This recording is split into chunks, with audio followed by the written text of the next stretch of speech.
Alright guys, welcome to another Star Wars The Old Republic video, and finally we have new information on the Knights of the Eternal Throne expansion. All this information was just released a few hours ago, and I hope you guys have all gone out and checked that new cinematic trailer because it is absolutely awesome and epic, and I've already watched it like 5 times. It's just amazing. These cinematic trailers really blow me away, and so you guys should definitely check that out. But for those of you who have, we also got a little bit of information pertaining to the expansion, but none of this information is even that complete, and I'm pretty sure we're going to be getting a lot more stuff when the Cantina event happens. Unfortunately, I don't know if it's being live streamed or whatever, but all that information is going to be posted up on various websites and stuff later. And so we're going to get more information about things like the Dark vs. Light event when it ends, what are some of the new features, we're getting more details and stuff. But we do have a little bit of information that was put on the website, and so that's basically where I am now. And I'm going to quickly relay that information onto you guys. So the first thing is 3 new subscriber rewards, and luckily they're not all HK55 stuff. They actually are pretty good. On October 25th, 2016, if you're subscribed until then, you get the Shay Vizsla companion. So if you're subscribed on that day, I think. So that's obviously very big, and it was data mined along beforehand that we're getting, all these new companions, and Shay Vizsla was one of them. And I think a lot of people assumed that she was going to be given to you from the story somehow because she is part of your alliance. But it does seem as though she's going to be a subscriber reward, which is nothing new. I mean, HK55, Nico Okar, those were old subscriber rewards as well. And so Shay Vizsla is just going to be another one of them. On November 27th, everyone is going to be getting a Rapid Recon Walker, which is kind of following that trend, how with the HK55 jetpack, basically everyone who subscribed on that day got to have a free jetpack on all of their characters. So even if you just created a level 1 character or whatever, you could still use a jetpack on them. So it seems as though Bioware's kind of just giving everyone a Recon Walker as well, which is pretty good because I don't have a walker on any of my characters, so at least now I'll be able to ride one. And just from what it looks pretty cool, and it also looks like it might have a flourish. It has a little gun there, and it looks like it might be shooting out stuff, but that's pretty cool. Finally, if you're subscribed from October 25th to November 27th, you will have 3 days of early access. I'm a little bit kind of iffy on that because on one hand, early access kind of rarely works. There's always a lot of bugs associated with it, and it's kind of like when they give people early access, it's like a test for them. Okay, all the people that do early access can do it, figure out what all the bugs are, let us know, and then we'll fix it. And so when it actually goes live a few days later, everyone who's playing it then actually gets to play without any bugs, any problems whatsoever. But the people who are supposedly supposed to be getting an early access reward actually then end up facing all of those bugs and obstacles and stuff when they're trying to play and enjoy the story. So that's a little unfortunate. Hopefully they'll fix that up because being subscribed from October 25th to November 27th is like 1 month's worth of subscription, and it's not really worth it if you're going to be playing in an early access that has tons of bugs and stuff. And also I was thinking maybe they could have given us at least a week's early access or something. I mean, that's very cool to be able to play everything a week beforehand. 3 days doesn't seem like a lot of time. Alright, going on into the story part.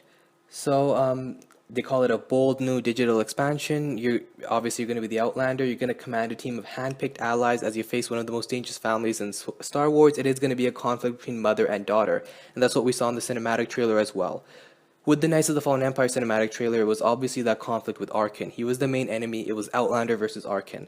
Now it's mother against daughter, so kind of the conflict that the whole story is centralized around is Senya versus Valen.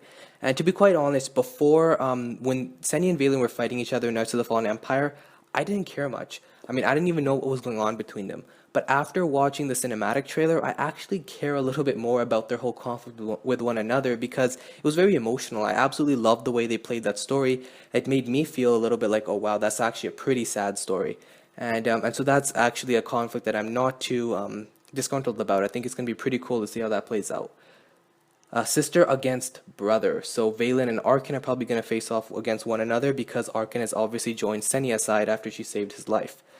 A fight to control the throne. You will decide who will live, who will die, and who will rule the galaxy. Fight to influence the galaxy for the light or dark side of the Force.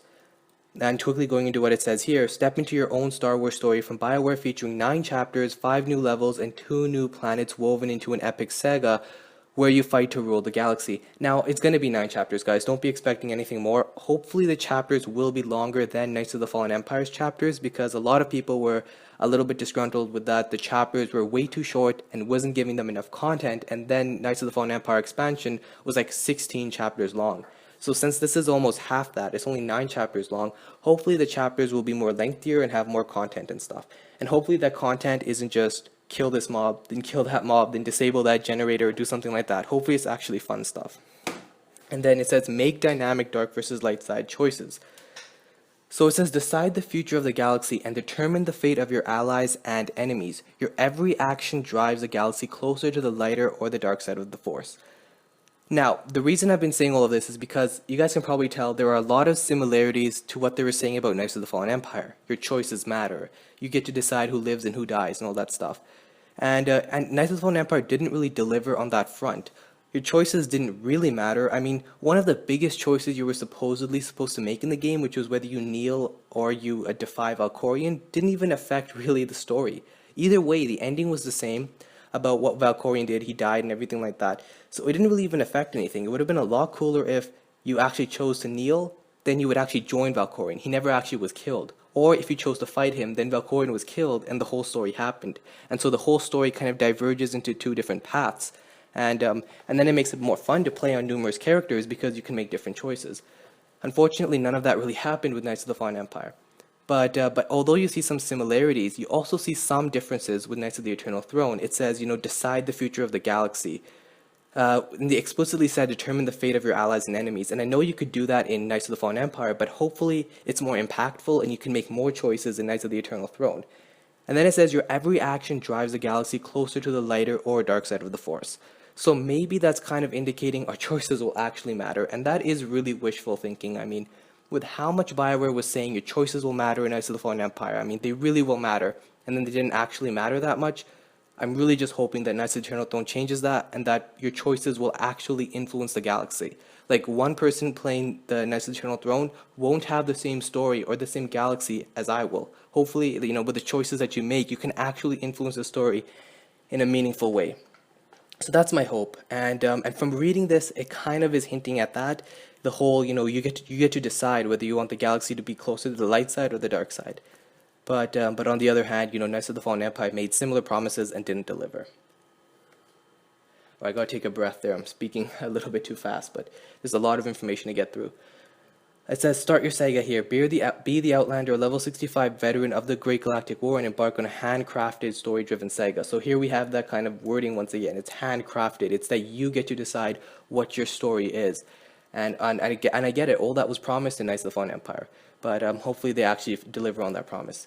Now here's a new feature, Rule with Galactic Command. So it says, grow your influence as you ignite light and dark side enemies. Battle new uprisings and unlock the most powerful rewards, all starting at level 70 in the new and ongoing Galactic Command system. So although we have no information about what that is, it does indicate that there's going to be a new feature here, which is some sort of Galactic Command, and maybe that kind of plays into the whole, you decide, whether the galaxy goes more to the light or the dark side. Like, you're going to be able to command, send allies to do things, conquer different planets, stuff like that. And so that's going to be very cool. We're probably going to get more information about that during the Cantina event. This video is being made before the Cantina event. Uprisings is probably going to be the new group content. Oh, here we go. It says, join with up to 3 allies in erupting, action-packed battles and confront the galaxy's most notorious adversaries, rising to challenge your influence in Galactic Command. Now, there is no mention of new operations or new flashpoints or new heroics or anything like that, and I know a lot of people are very, very angry about that. And maybe they're going to announce some new stuff or new plans or something at the Cantina event. I doubt it. I think Uprisings is the new group content, and I think it might actually deliver. With the new gameplay mechanics it's going to be introducing, with the new types of story that it might have associated with it, I mean, they call it action-packed battles, it might actually be pretty cool.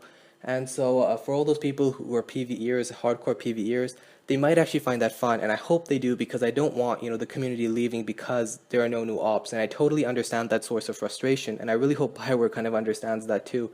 And I hope Uprisings will deliver on that front. Nonetheless, since I'm not a hardcore PvEer, I'm probably going to enjoy this Uprising stuff, and so that's kind of cool to see these new features being introduced. Finally, it says play your way. So it says choose to play any story, chapter, or battle in 3 new challenge levels: story, veteran, or master mode, whatever suits your playstyle. So here we go. Finally, BioWare listened to some of the criticism on Knights of the Fallen Empire, and they decided to improve it in this method. Before, Knights of the Fallen Empire was way too easy. A lot of people were saying there was absolutely no challenge to it. You could just go ahead, spam a few of your abilities, defeat all the mobs, and it was really, really boring. And to be quite frank, it was super boring when you had to fight mobs. I mean, it was like, okay, go travel to this area. You're running down, sky troopers come from the ledges. You kill the sky troopers, run 10 more meters, new sky troopers spawn. It's really, really boring. This way, you can kind of choose whether you just want to play the easy mode, you just want to experience the story, or you can do veteran and master mode, which is going to make the game a lot more harder and difficult. And that way, it might make it more fun for people who are kind of just bashing through mobs and stuff, because it actually will require some skill and knowledge of your class and when to use your abilities and stuff like that. So already talked about the pre-order rewards. Be a premium player, get ultimate access.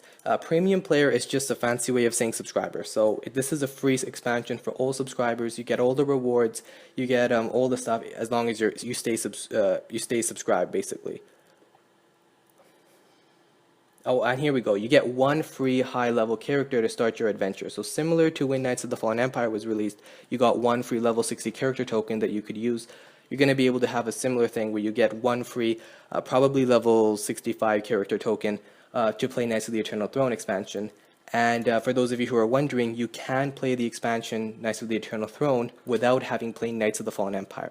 So Knights of the Fallen Empire is kind of just a prequel. You don't actually have to play that to play Knights of the Eternal Throne. There will probably be some boost to level 65 tokens or something like that. But on the other hand, if you guys are wondering, what about the choices you make in Knights of the Fallen Empire? There's just a preset choices that you're going to be given on every character. So if you boost a character to level 65, the choices are already determined for you, and you just kind of have to live with that. But hopefully Knights of the Eternal Throne will still allow you to shape a more specialized story to your character.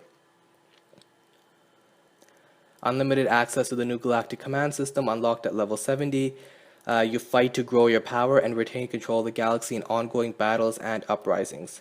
So probably this new Galactic Command system is going to be like, oh, if you want to gain some influence on a certain planet or something, you need to go into the uprisings there, and then the more uprisings you do, the more influence you gain or something like that. Well, yeah, hopefully we get more information on that, because that is definitely one of the new really cool, interesting features being introduced. And so I'm really looking forward to information on that. It says here, cast of characters. So it has you, the Outliner. I think this is meant for just new people who haven't played Knights of the Fallen Empire before, and they just need a little bit of a rundown on who the characters are. I find it quite interesting. They say pick your allies, and then they don't give you really the list of allies you actually have access to. Sure, Lana and Theron are probably the main ones. I'm not sure why they have thrown Galt, Vet, Torian, and T7, because those aren't huge companions in Knights of the Fallen Empire. Those are just companions you get in some stories. Galt and Vet are Profit and Plunder. Torian was the Mandalorian thing. There are a lot of other companions they decided not to put here, I guess. But what's perhaps most interesting is Thexan. So they decided to put in Thexan as part of the royal family, and he actually has, as you guys can see, he actually has an image that looks very Swtor. Like, this is not from the cinematic trailer, which is the only other time we've seen Thexan. Rather, they've actually made him into an actual character. This is how he would look if he was in the Swtor game, is what I'm trying to say. And so maybe that kind of indicates that he's actually going to be in Swtor somehow. I've already speculated about this in another video, and I kind of came to the conclusion that there are some very strong hints that he's going to be in Knights of the Eternal Throne. And now that we actually see they've actually decided to make an image of him, this is how he would actually look as a character in Swtor. It's pretty, once again, another really big hint that he might actually be showing up in some capacity. And then these are the 9 chapters: Wrath and Ruin, Run for the Shadows, Dark Reunions, Where Dreams Die, Ascension, The Dragon's Maw, Into the Void, End Times, and The Eternal Throne.